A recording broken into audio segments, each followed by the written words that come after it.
আসসালামু আলাইকুম এভরিওয়ান, তোমার আড়ালে ভালোবাসা গল্পের 57 নম্বর পার্ট। তো আর বেশি কথা না বলে চলুন গল্প শুরু করে দেই।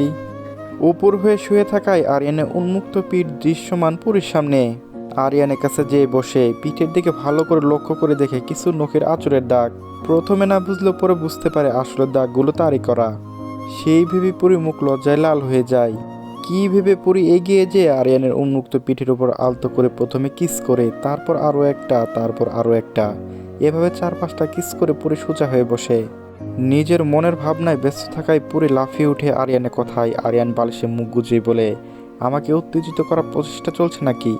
আরিয়ান পুরীর কাছ টের পেয়েছে। বুঝতে পেরে পুরীর লজ্জার মাত্রা বহুগুণ বেড়ে যায়। কিছু না বলে উঠে যেতে চাইলে আরিয়ান হাত ধরে টেনে আগের জায়গায় বসায়। এবার সোজা হয়ে শুয়ে পড়ে। এমন টাইম তোমার পিরিয়ড হলো?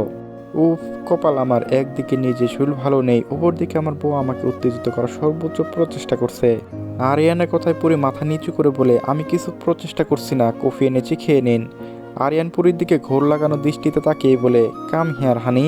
এতক্ষণ পরে পুরি চোখ তুলে তাকায়। আরিয়ানের পাশে যেয়ে বসে আরিয়ান পুরি কাঁধে হাত রেখে নিজের কাছে টেনে আনে। নিজের দিকে মুখ ফুরিয়েই বলে, কালকে ভার্সিটিতে যেতে হবে, ভর্তির প্রসেস কমপ্লিট করতে হবে তো। ভার্সিটির কথা শুনে পুরি যেন জ্ঞান ফিরে পায়। চমকিত নয়নে আরিয়ানের দিকে তাকিয়ে বলে, আমি তো ভুলেই গিয়েছিলাম, ভাগ্যিস মনে করেছেন। পুরি চুলের খোপা খুলতে খুলতে আরিয়ান বলে, আমার না, আব্বুর মনে ছিল, গতকাল রাতে মনে করিয়ে দিল। মামা তো সবসময় এগুলো মনে রাখেন। আরিয়ান আর কিছু না বলে পুরি ঘাড়ের কাছে মুখ নিয়ে ছেড়ে দেওয়া চুল থেকে ঘ্রাণ নিতে থাকে। ঘ্রাণ নেওয়ার মাঝে পুরি গাজা ঠোঁট দিয়ে আলতো করে স্পর্শ করছে। আরিয়ানের স্পর্শ পেয়ে পুরি বারবার কেঁপে ওঠে। কাপা কাপা কলাই বলে, কফি ঠান্ডা হয়ে গিয়েছে, খেয়ে নিন। পুরীর কথা শুনে আরিয়ান পুরি ঘাড় থেকে মুখ তুলে প্রথমে পুরীর কপালে, তারপর 2 গালের নাকে ডগায় থুতনিতে আলতো করে চুমু দেয়। সব শেষ। নিজের দখলে নেয় ঠোঁট জোড়া। কিন্তু স্বল্প সময় পুরীকে ছেড়ে দিয়ে বলে, এখন হালকা আদরের সময়, ভারী ভারী আদর শরীর ভালো হলে করব।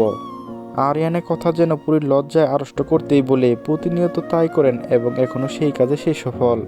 ঠোঁটের কোণে বিজয়ের হাসি দিয়ে খাট থেকে নেমে ওয়াশরুমে যায়।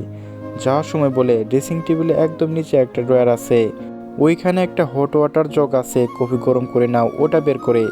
আরিয়ান কথাটা বলে ওয়াশরুমে চলে যায়। পরে কিছুক্ষণ বসে থেকে তারপর নেমে যায় কফি গরম করতে।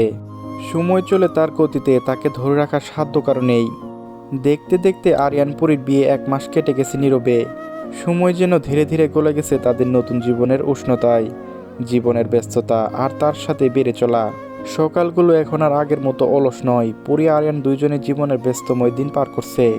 পুরীর দিন শুরু হয় ভার্সিটির ব্যস্ততায়, লেকচারের নোট, অ্যাসাইনমেন্ট। অন্যদিকে আরিয়ানের সকাল আর ভরে থাকে অফিসের কল, মিটিং আর দায়িত্বের ভারে নুয়ে পড়া টেবিলে ফাইলের তোপে। বিয়ে এবং তার আগের সমস্ত ঘটনা প্রেক্ষিতে অনেক কাজ জমা পড়ে আছে আরিয়ানের, যা করতে যেয়ে দিন রাতে পার হয়। তবু এ ব্যস্ত জীবনের মাঝে এক অদ্ভুত নরম সম্পর্ক জেগে থাকে। সন্ধ্যা নামলে শহরে আলো যখন জানলা পর্দায় পড়ে, পুরী জানে এই আলোয় আরিয়ানের চোখ খুঁজে থাকে। আরিয়ানও বুঝে, সারাদিনের সব ক্লান্তি শেষে পুরীর মৃদু হাসিটাই তার শান্তি, পুরীকে বুকে জড়িয়ে রাখাটাই পরম শান্তি। দুইজনের পৃথিবী আলাদা গতিতে ছুটে চলে, তবু রাত নামলে তারা যেন এক ছাদের নিচে ফিরে পায় এক নিঃশব্দ প্রশান্তি। ভালোবাসার প্রকাশ নেই মুখে, নেই শব্দে, কিন্তু আছে প্রতিটি চাওয়া পাওয়ার মাঝে এক অদৃশ্য বন্ধন, যেটা দায়িত্বের সীমা ছাড়িয়ে পৌঁছে যায় মমতার গভীরে। আজকে সকাল থেকে পুরী মুখ আধার করে বসে আছে। আরিয়ান রেডি হচ্ছে অফিসে যাওয়ার জন্য। ড্রেসিং টেবিলের সামনে দাঁড়িয়ে চুল ঠিক করতে করতে বেশ কয়েকবার পুরীকে দেখে নেয়। পুরী আগের অবস্থায় বসে আছে, হাতে ঘুড়ি পড়তে পড়তে পুরীর সামনে এসে বসে আরিয়ান। ডান দিক বাম দিক করে পুরীর মুখটা দেখে জিজ্ঞাসা করে, আমার বউয়ের মনটা খারাপ কেন? কি হয়েছে আমার হানির?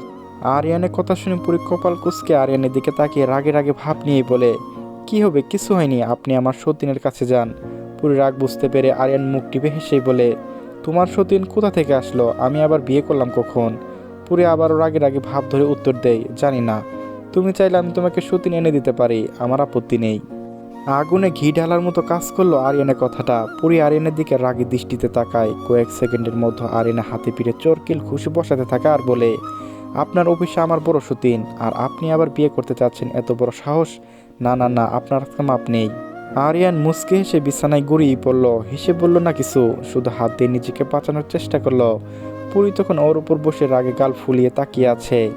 আরিয়ানের বুকে ছোট ছোট কিল ঘুষি দিতে থাকে। আরিয়ান হুট করে পুরীর 2 হাত চেপে ধরে।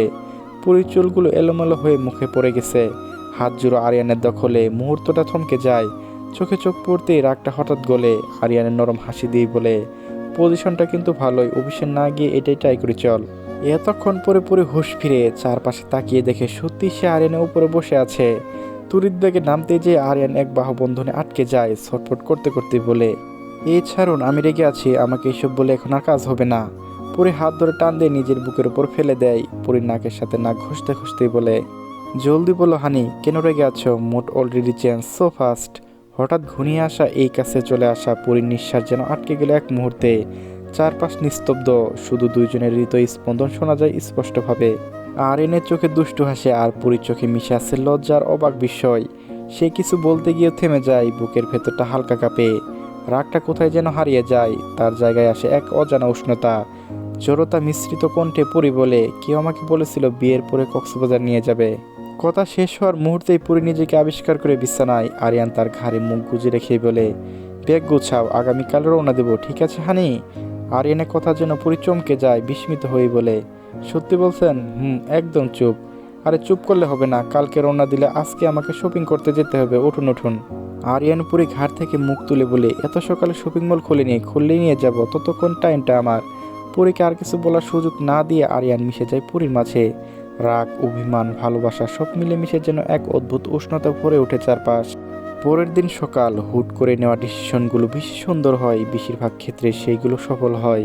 গতকাল সকালে কক্সবাজার যাওয়ার কথা বলতেই আরিয়ান যেমন রাজি হয়েছিল, সেই সাথে সমস্ত কিছু বুকিং করা, পরীকে শপিংয়ে নিয়ে যাওয়া, আর এখন লাগেজ গুছানো। নিজেকে লাগেজ গুছিয়ে পরীকে হেল্প করছে সব গুছিয়ে নেওয়ার জন্য। শেষ পর্যায়ে আরিয়ান পরীকেই বলে, রেডি হয়ে আসো, আমি বাকিটা করে দিচ্ছি। আরিয়ানের কথা মতো পরীও চলে যায় ড্রেস চেঞ্জ করে রেডি হতে। পরী ওয়াশরুমে ঢুকেছে কিনা তা দেখে নিয়ে আরিয়ান আলমারি থেকে একটা প্যাকেট এনে পরীর লাগেজ রেখে দেয়। তারপরে লাগেজ চেন আটকে দুইটা লাগেজ পাশাপাশি রেখে দেয়। আর তিনটা রোদুজ্জ্বল, একটা লাগেজ আরিয়ান আর ওপরটা তাহসিন নিয়ে নিচে নেমে আসে। আরিয়ানকে দেখে ফিরোজ খান জিজ্ঞাসা করে, প্লেনে টিকিট বুক না করে গাড়িতে যাওয়া ঠিক হচ্ছে এতটা রাস্তা? আরিয়ান এগিয়ে যেয়ে ফিরোজ খানকে বলে, চিন্তা করবেন না, আমি এর আগেও ড্রাইভ করেছি, এর থেকে বেশি রাস্তা, আমার সমস্যা হবে না। ঠিক আছে, সাবধানে যেও, পরীর দিকে খেয়াল রেখো। ফিরোজ খানের কথায় মাথা নেড়ে সম্মতি জানায় আরিয়ান। তাহসিন আর আরিয়ান নেমে আসায় কিছুক্ষণের মধ্যে পরী নেমে আসে। পরীকে আসতে দেখে মুমতাহিনা বেগম একটা ব্যাগ ধরিয়ে দেয় পরীর হাতে। পরীর হাতে ব্যাগটা দিয়ে বলে, এতে খাবার দিয়ে দিয়েছি, রাস্তায় খিদে পেলে খেয়ে নিবি, আর দুইটা ফ্যাক্সে চা আর কফি দিয়েছি, বাইরে কিছু কিনে খেতে হবে না। পরী ব্যাগ হাতে নিয়ে দেখতে থাকে আর বলে, এত কিছু, রাস্তায় খাওয়ার জন্য এত কিছু? পরে মাথা হাত বুলিয়ে মুমতাহিনা বেগম বলেন, জার্নিতে বাইরের খাবার না খাওয়াই ভালো।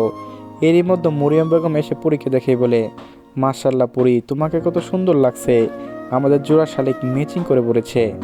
মরিয়ম বেগমের প্রশংসা শুনে পরী লজ্জায় মাথা নিচু করে ফেলে, কারণ আরিয়ান আর পরীর জামা কালার ম্যাচিং। পরী পরেছে নেভি ব্লু গ্রাউন্ড আর আরিয়ান নিজেও পরে নিয়েছে নেভি ব্লু কালারের শার্ট, ব্লু প্যান্ট। লাগেজ আর খাবার সহ সব কিছু ভালো করে গাড়িতে তুলে দেয়। আরিয়ান আর পরী সকলে থেকে বিদায় নিয়ে গাড়িতে উঠে বসে রওনা দেয় কক্সবাজারের উদ্দেশ্য। গাড়িতে বসে পরী চারপাশ দেখছে আর মাঝে মাঝে ভিডিও করছে নিজের ফোনে। গ্লাস ওঠানো থাকায় ভিডিও করলে এমন মত হচ্ছে না, বিধায় আরিয়ানকে বলে গ্লাসটা নামিয়ে দিন। সামনের দিকে দৃষ্টি রেখে আরিয়ান বলে, গাড়িতে এসি চলছে, গ্লাস নামানো যাবে না, এসিটা একটু বন্ধ করুন, বাইরে কি রোদ দেখছেন, এসি বন্ধ করলে গাড়ির ভিতরে আগুন জ্বলে যাবে। আরিয়ানের সাথে আর কোনো কথা না বলে মুখ ভার করে পরী নিজের সিটে বসে থাকে। কিছু মুহূর্ত পরে বাইরের বাতাস এসে পরীর চুলগুলো এলোমেলো করে দেয়। পাশে ফিরে দেখতে পায় গাড়ির গ্লাস নামানো, বাইরে বাতাস এসে মুখে লাগতেই পরী চোখ মুখ হাসি ফুটে ওঠে। কিন্তু সে আরিয়ানকে কিছু না বলে নিজের মতো বাইরের ভিউ এনজয় করতে থাকে। আরিয়ান আর চোখে একবার দেখে নিয়ে ড্রাইভিংয়ে মনোযোগ দেয়। 4 ঘন্টা পর আরিয়ান কুমিল্লা এসে পৌঁছায়। হাইওয়ের পাশে একটা ভালো জায়গা দেখে গাড়ি থামিয়ে দুইজনে ফ্রেশ হয়ে নেয়। তারপর গাড়িতে উঠে পরী খাবার বের করে দেখতে থাকে কি কি আছে।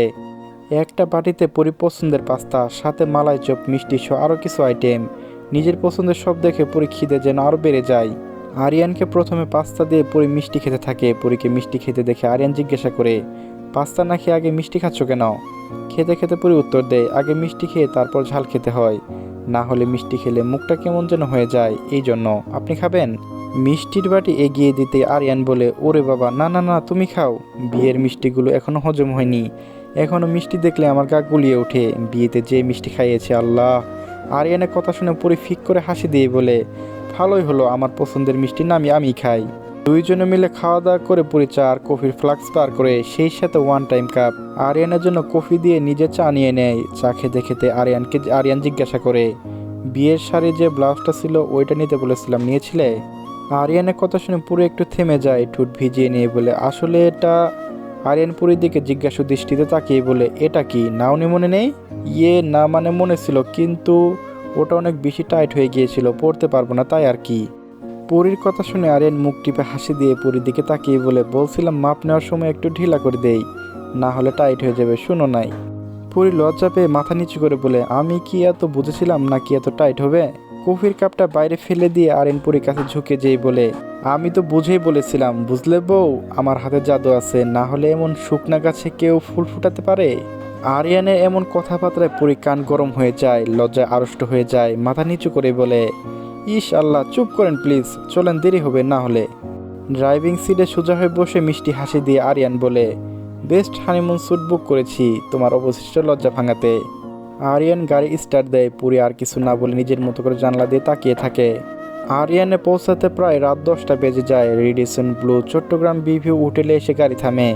ফিরোজ খান আগে থেকে সেখানে নিজেদের কোম্পানির ম্যানেজার হাবিবকে পাঠিয়ে দিয়েছিলেন, যাতে ওদের কোনো অসুবিধা না হয়। হোটেলের সামনে ম্যানেজার হাবিব দাঁড়িয়ে আছেন।